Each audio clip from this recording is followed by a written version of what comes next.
From the moment Amazon Prime's The Wheel of Time premiered, a fracture opened within the fandom.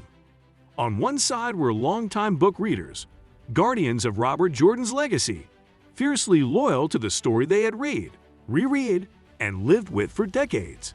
On the other, a wave of new fans emerged, drawn in by the show's spectacle, pacing, and drama.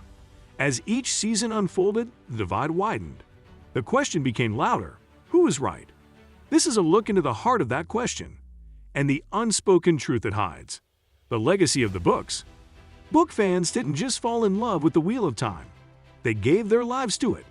Many readers discovered Jordan's saga in their teens and followed it through adulthood. Some waited decades for its conclusion, others passed their love for it down to their children. The story was never just a hobby, it was a home. So when the show arrived with sweeping changes to characters, lore, pacing, and tone, it felt like a violation.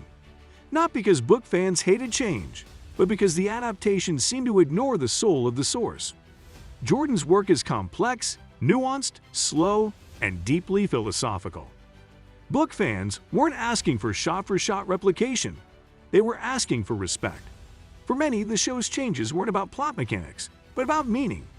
The betrayal wasn't just in what was altered, but in what was omitted: the spiritual core, the subtle world-building, the emotional patience. To book fans, the adaptation didn't just deviate, it diluted. And for a fandom that has protected the books like sacred texts, that dilution wasn't forgivable. The perspective of show fans. For show-first fans, The Wheel of Time is something else entirely. Not a monument of literature, but a new, visually thrilling journey through a fantasy world unlike any other. These fans didn't come with the burden of expectations. They saw characters, drama, relationships, and magical systems that were exciting and digestible. They were intrigued by the mystery of the One Power, captivated by Moiraine's authority, and drawn to the ensemble structure the show offered.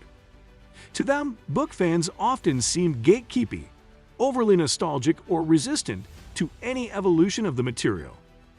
From their perspective, adaptations are meant to evolve, to reflect new mediums, new audiences, and new cultural contexts.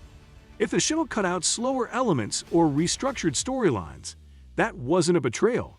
It was necessary storytelling. And to these fans, the show wasn't a flawed version of the books. It was an introduction to a universe they never would have encountered otherwise. Why frustrated book fans?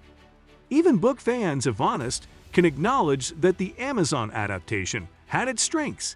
The casting of Moiraine, Lan, Egwene, and Siuan Sanche brought beloved characters to life with conviction. The show's production design was often visually stunning. The haunting presence of the Blight, the intricate Ajah wardrobes, and the diverse cultural representations were all worthy of praise. The opening episodes carried an emotional gravity, and some scenes, like Nynaeve's outburst in the Testing Arches, hit with real power. But the frustration lies in the disconnect between what was done well and what was lost. The tone, the pacing, and the character arcs felt rewritten to fit modern formulas. Egwene's transformation was accelerated. Mat's absence and character reset broke immersion. Perrin was given trauma that didn't exist in the books. Rand, the central figure of the books, was relegated to the background far too long.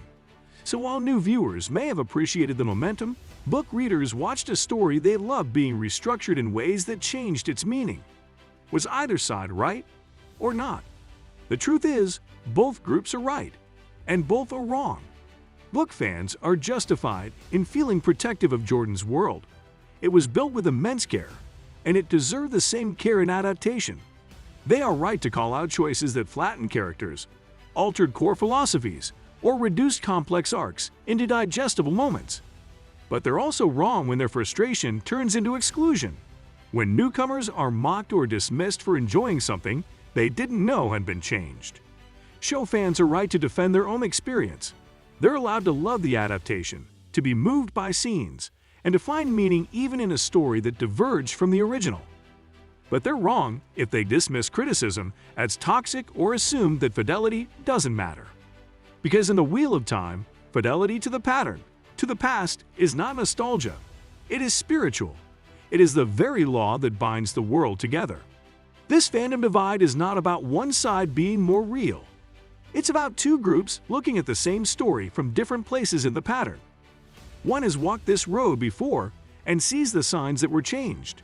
The other is walking it for the first time, unaware that a turn they enjoyed was never on the map. How the divide affected the show's reception.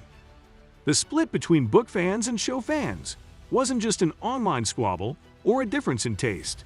It evolved into a full-blown cultural fracture that profoundly affected the way the Wheel of Time show was received, discussed, and ultimately supported. What might have been a celebratory union between generations of loyal readers and fresh new audiences became, instead, a cautionary tale about the risks of divided storytelling. From the early episodes of Season 1 to the final moments of Season 3, the rift never closed. And that rift had consequences far beyond social media arguments. It played a tangible role in shaping the show's reputation, its momentum, and perhaps even its premature end. Online, the divide took on a life of its own. On Reddit, YouTube, Twitter/X, and Discord, every episode release sparked a predictable battle. One side praising what was added or changed, the other mourning what was lost. YouTube comment sections turned into battlegrounds, where every compliment about the show's cinematography or acting was met with critiques about lore inaccuracy and character butchery. Conversely, any analysis that called out the show's divergences from the books was labeled as whining, gatekeeping, or resisting change. It became nearly impossible to talk about the show without choosing a side. This wasn't just fandom noise, it was visibility. Anyone new to the franchise searching the Wheel of Time online wasn't met with unified praise or consistent analysis. Instead, they were plunged into a polarized world where every piece of content was laced with bias, anger, or defensiveness. There was no clear consensus, no universal celebration. That kind of atmosphere is toxic for a growing IP. Where Game of Thrones once built anticipation through shared hype and communal obsession, the Wheel of Time was buried beneath its own fandom civil war. And at the heart of that war was confusion. Book fans, especially those who had waited decades for an adaptation, came in with a clear vision of what they believed the show should be, grounded in Robert Jordan's voice, themes, and pacing. They wanted something that honored the complexity of the source, even if it modernized the form. But many felt those expectations were shattered within the first few episodes. That disillusionment turned into vocal criticism, and eventually into detachment. By Season 2, many longtime readers had stopped watching altogether or tuned in only to point out what was missing. On the other hand, show-only fans were encouraged to view the series as a self-contained fantasy world, slick, dramatic, and emotionally immediate. And for many it worked. They formed their own theories, their own attachments, their own expectations. But because so many of the deeper payoffs from the books were either rewritten or postponed, these new viewers often lacked the context to understand the weight of what they were seeing. Without the guiding hand of a coherent, united fandom to explain, enrich, and elevate the narrative, engagement began to fragment. Curiosity faded, casual interest cooled. The showrunners, perhaps unintentionally, seemed to deepen this divide by choosing not to mediate between the two audiences. Instead of releasing companion content that explained the lore, acknowledged book changes, or invited fans into the creative process, Amazon let the silence speak. There were few official efforts to bridge the growing gap, to clarify vision, or to reassure fans that Jordan's legacy was still at the heart of the adaptation. In doing so, they allowed the void to be filled with fan frustration, misinformation, and endless speculation. The very people who should have been champions of the show became skeptics, or worse, critics. And all of this matters because in the era of streaming, success isn't just about ratings, it's about community, engagement, sustained interest, fan-created content, shared mythology. The Wheel of Time needed both halves of its potential audience to survive. It needed book fans to keep the lore alive, to build explainer videos, to fuel discussion, and generate trust in the story's deeper threads. And it needed show fans to create emotional buzz, to bring new eyes, and to keep the weekly episodes trending. Instead, it lost traction with both. By the time Season 3 aired, the show was walking a delicate narrative tightrope. It had deviated too far from the books to please purists, but hadn't developed its own lore deeply enough to fully win over newcomers. The tension became too much to hold. Episodes were no longer being discussed with excitement, but with exhaustion. Major character moments were no longer celebrated, but debated.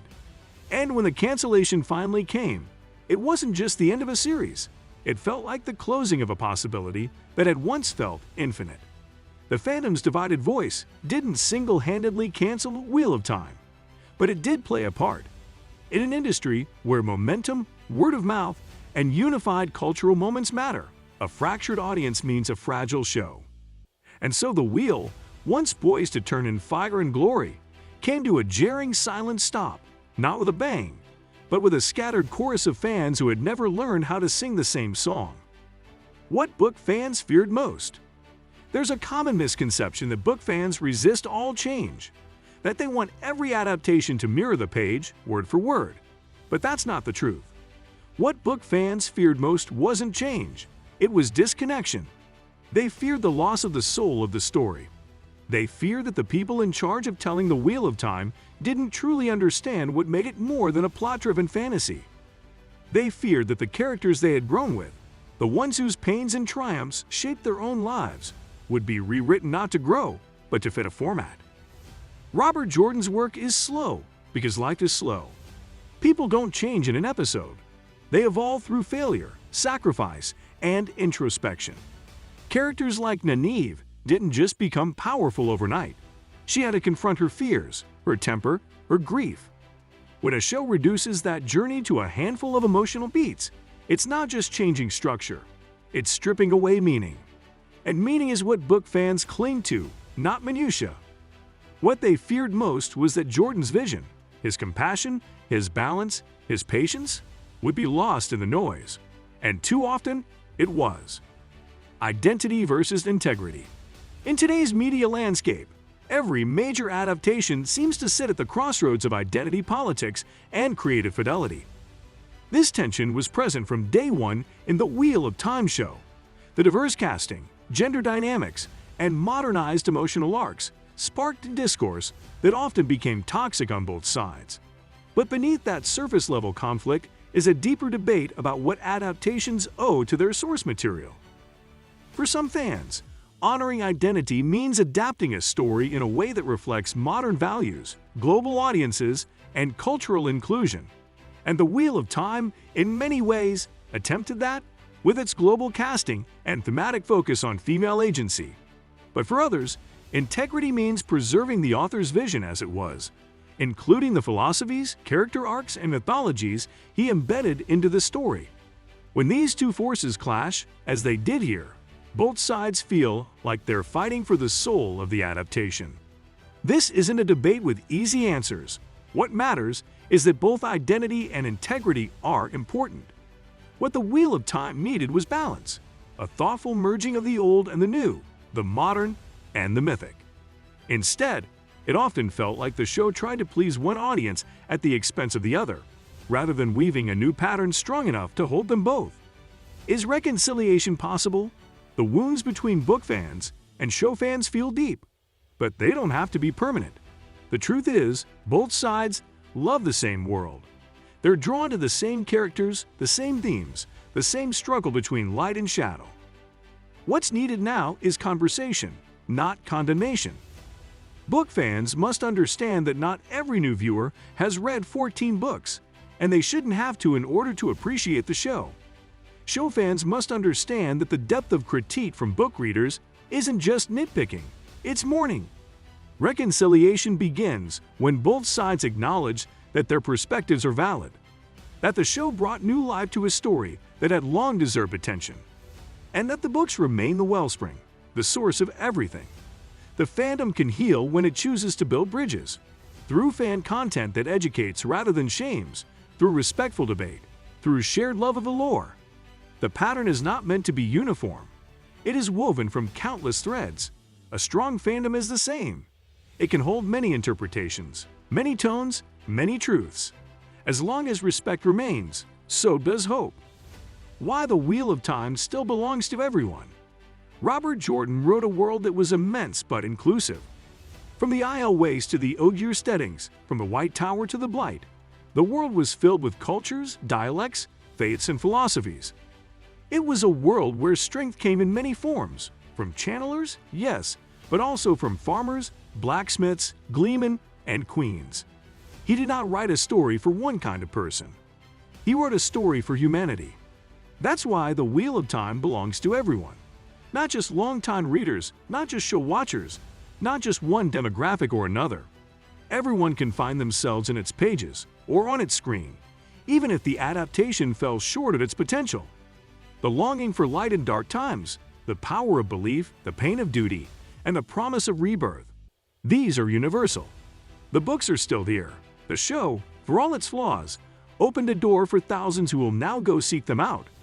And perhaps that is the most faithful act of all, to inspire new readers to turn new eyes toward the pattern. Final reflection. So who was right? The book fans or the show fans? Maybe the answer isn't found in sides. Maybe it's found in the pattern itself. In the books, the pattern weaves all lives, good, evil, mistaken, brilliant, into one design. No thread is unnecessary. No soul is wasted.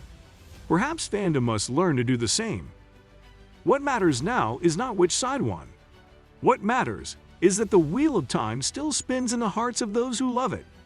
Whether they came to it through the ancient pages or the glowing screen, they're all part of its turning. The series deserves better. The fandom deserves peace. And the pattern deserves to be woven again. Maybe next time, with a little more care and a little more faith.